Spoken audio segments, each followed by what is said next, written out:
Good morning dear students.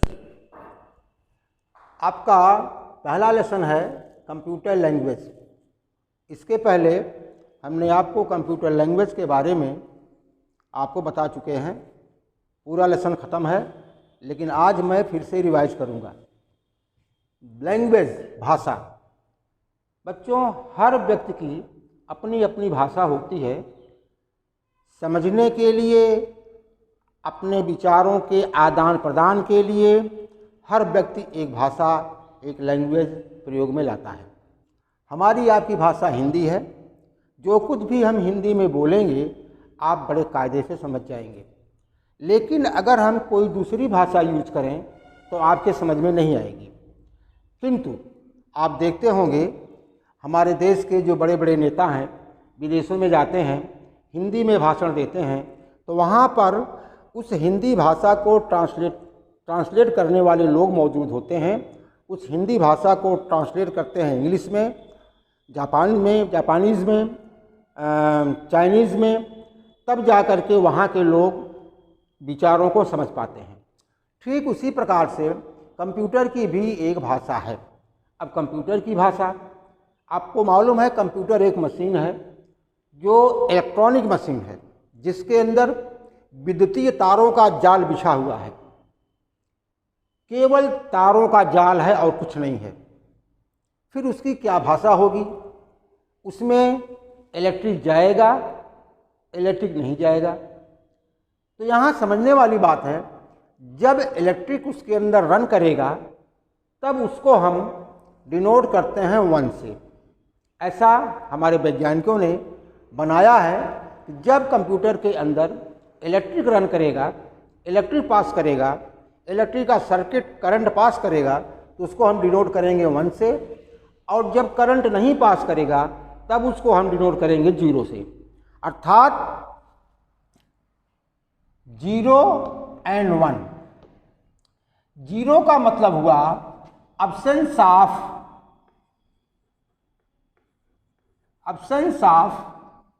Pulse. इसका मतलब हुआ करंट की नामौजूदगी। जब कंप्यूटर के अंदर करंट नहीं रहेगा, लाइन नहीं रहेगी, तब उसको हम 0 से डिनोट करते हैं। और जब कंप्यूटर के अंदर, जब कंप्यूटर को ऑन कर दिया जाता है, उसमें करंट पास करता है, तब उसको हम प्रस्तुत करते हैं 1 से। इसका मतलब हुआ प्रेजेंस ऑफ पल्स। इस प्रकार 0 और 1 से, 0 और 1 ये बाइनरी डिजिट है। इसका मतलब बिट्स। आप पढ़ चुके हैं या आगे पढ़ेंगे। 4 बिट को मिलाकर एक निबल होता है, 8 बिट को मिलाकर एक बाइट होता है, 1024 बाइट्स को मिलाकर एक किलो बाइट होता है। आप पढ़े होंगे या पढ़ेंगे आगे चल कर के, मेमोरी में आप सारी चीज़ें पढ़ेंगे। तो यह 0 और 1 को लेकर के जो एक सिस्टम बनाया गया है, वही कंप्यूटर की भाषा प्रस्तुत करता है। कंप्यूटर की भाषा 2 तरह की है।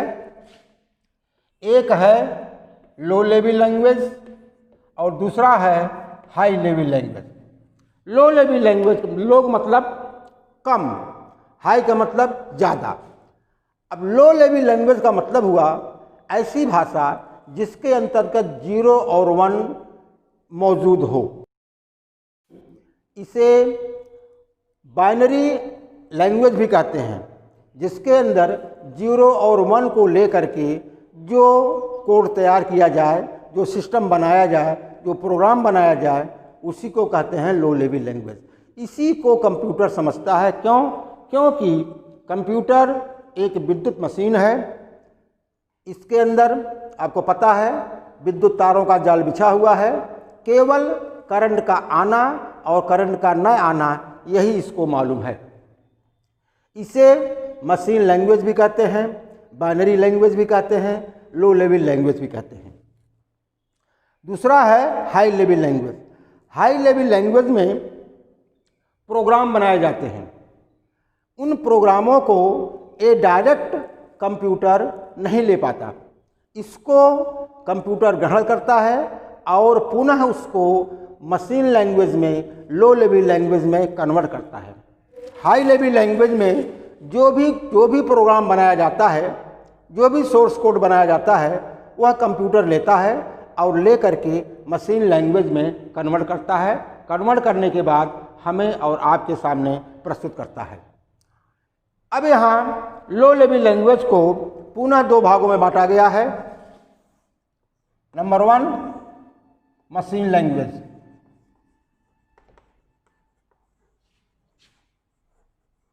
Machine language. Number 2 assembly language.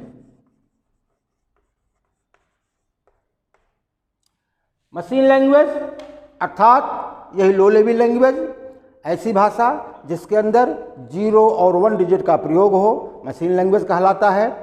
यह इन 0 और 1 की सहायता से सारी बातों को समझता है। दूसरा है असेंबली लैंग्वेज। असेंबली लैंग्वेज में क्या होता है कि जो भी प्रोग्राम लिखा जाता है वह असेंबलर की सहायता से ये मशीन लैंग्वेज में कन्वर्ट करता है और कन्वर्ट करने के बाद सारी चीज़ों को समझता है और हमारे आपके सामने प्रस्तुत करता है। अब आपके सामने आता है कि एक कंप्यूटर जो हाई लेवल लैंग्वेज को, उच्च प्रोग्राम को बदलता है, कन्वर्ट करता है। कैसे करता है? कन्वर्ट करने के लिए दो मशीन है। नंबर 1 है इंटरप्रिटर, नंबर दूसरा है कंपाइलर। ये दो मशीन है, इन मशीनों को कहते हैं ट्रांसलेटर। इन दोनों का काम है हाई लेवल लैंग्वेज को मशीन लैंग्वेज में कन्वर्ट करना। दोनों का एक ही काम है। फिर फ़र्क क्या है, अंतर क्या है? इंटरप्रिटर जो भी प्रोग्राम होता है उसे लाइन बाय लाइन, यानी कि एक लाइन के बाद दूसरा, दूसरे के बाद तीसरा, तीसरे के बाद चौथा, इस प्रकार लाइन बाय लाइन इसे मशीन लैंग्वेज में कन्वर्ट करता है। सारा प्रोग्राम धीरे धीरे करता है, अर्थात प्रोग्राम को ट्रांसलेट करते समय जो भी एरर, जो भी गलतियां आती हैं वो संगे संग उसको रेक्टिफाइड करता जाता है। दूसरा हुआ कंपाइलर। यह कंपाइलर बड़ी जल्दी से, बड़ी तीव्र गति से सारे प्रोग्राम को जो कुछ बनाया रहता है उसे लो लेवल लैंग्वेज में, मशीन लैंग्वेज में कन्वर्ट कर देता है बड़ी तीव्रता के साथ। इसका मतलब ये स्लो है, ये फास्ट है। यह सारे प्रोग्राम को इन वन गो, इसका मतलब हुआ बहुत जल्दी, बहुत शीघ्रता से, अति शीघ्रता से हाई लेवल लैंग्वेज को मशीन लैंग्वेज में कन्वर्ट करता है। इसका स्पीड तेज होता है, इसका स्पीड कम होता है। आपसे पूछा जाएगा कि इन दोनों में अंतर क्या है, भेद क्या है, तो आपको यही बनाना है कि interpreter line by line, compiler in one go. इसका मतलब इसका स्पीड कम है और इसका स्पीड ज़्यादा है। इन दोनों के माध्यम से कंप्यूटर हाई लेवल लैंग्वेज को मशीन लैंग्वेज में कन्वर्ट करता है। अब आप आइए जनरेशन।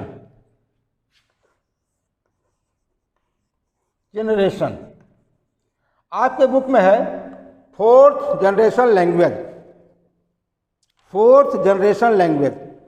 बच्चों, जनरेशन जो है, इस जनरेशन को हमारे वैज्ञानिकों ने, कंप्यूटर विदों ने 5 भागों में बांटा है।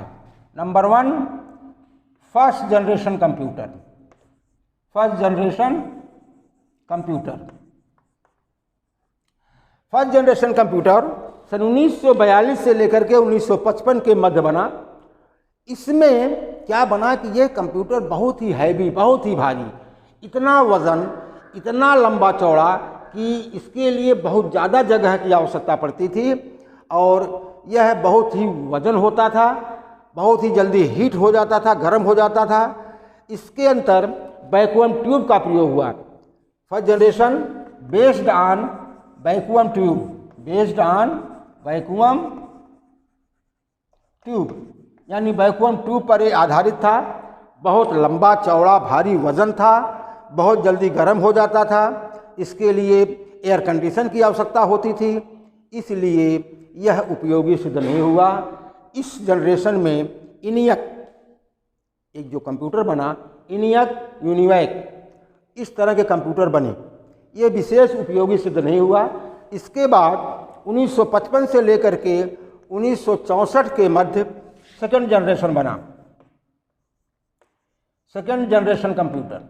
सेकेंड जनरेशन कंप्यूटर में क्या हुआ, इससे फर्स्ट जनरेशन से थोड़ा सा अच्छा बना। अच्छा क्या बना कि वो भी हैवी, वजन में भारी, जल्दी हीट करने वाला, यानी कि आम जनता के लिए सूटेबल नहीं था। वो उसमें क्या यूज हुआ, उसमें यूज हुआ ट्रांजिस्टर। उस सेकेंड जनरेशन कंप्यूटर में ट्रांजिस्टर यूज हुआ। ये भी ज़्यादा उपयोगी सिद्ध नहीं हुआ। इसके बाद 1964 से लेकर के 1975 तक आपका बना थर्ड जनरेशन कंप्यूटर।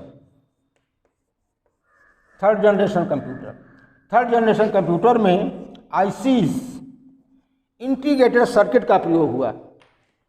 यहीं से थोड़ा थोड़ा विकास अच्छे ढंग से करना शुरू हुआ। आईसी का प्रयोग हुआ, ये थोड़ा सा बढ़िया सिद्ध हुआ, लेकिन लास्ट में 1975 से 1984 के मध्य जो कंप्यूटर बना वो बना आपका फोर्थ जनरेशन। फोर्थ जनरेशन का कंप्यूटर जो है आजकल हम उसी कंप्यूटर को यूज़ करते हैं। इस कंप्यूटर में माइक्रो प्रोसेसर का प्रयोग किया गया। माइक्रो प्रोसेसर, माइक्रो प्रोसेसर का मतलब होता है चिप्स। चिप्स का मतलब आप देखे होंगे मोबाइल चिप, मोबाइल यूज़ करते हैं, मोबाइल का छोटा सा चिप होता है। इसमें फोर्थ जनरेशन में ये ट्रांजिस्टर को, आईसी को, इन सब को काट छाट के छोटा सा चिप तैयार किया गया। उस चिप के माध्यम से फोर्थ जनरेशन के कंप्यूटर तैयार हुए। इस फोर्थ जनरेशन के कंप्यूटर को आज railway, post office, school, bank, research centre और जितने भी ऑफिस इंडिया में हैं और देशों में हैं, यही फोर्थ जनरेशन कंप्यूटर यूज़ करते हैं। कि fifth generation computer, fifth generation computer जो है, फिफ्थ जनरेशन कंप्यूटर जो है ये आर्टिफिशियल इंटेलिजेंस, आर्टिफिशियल इंटेलिजेंस, इसका मतलब है यह आर्टिफिशियल अभी वैज्ञानिकों के दिमाग में है कि कैसे इसको बनाया जाए। कुछ लोगों ने कुछ तरह तरह के विभिन्न प्रकार के रोबोट तैयार किए हैं जो चाहिए अपनी इच्छानुसार रोबोट्स काम करते हैं। और अभी ये आगे का कार्यशील है, इस पर काम चल रहा है।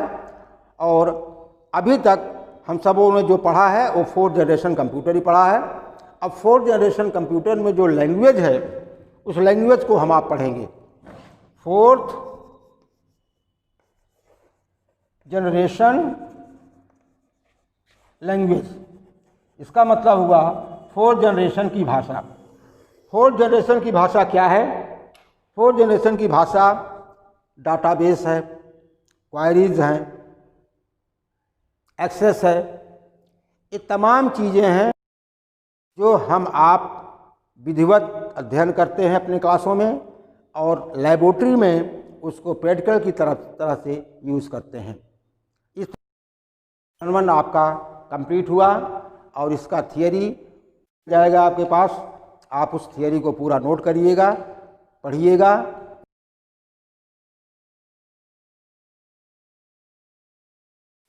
थियरी से सारा आंसर छांट करके आप लिख करके भेजिएगा।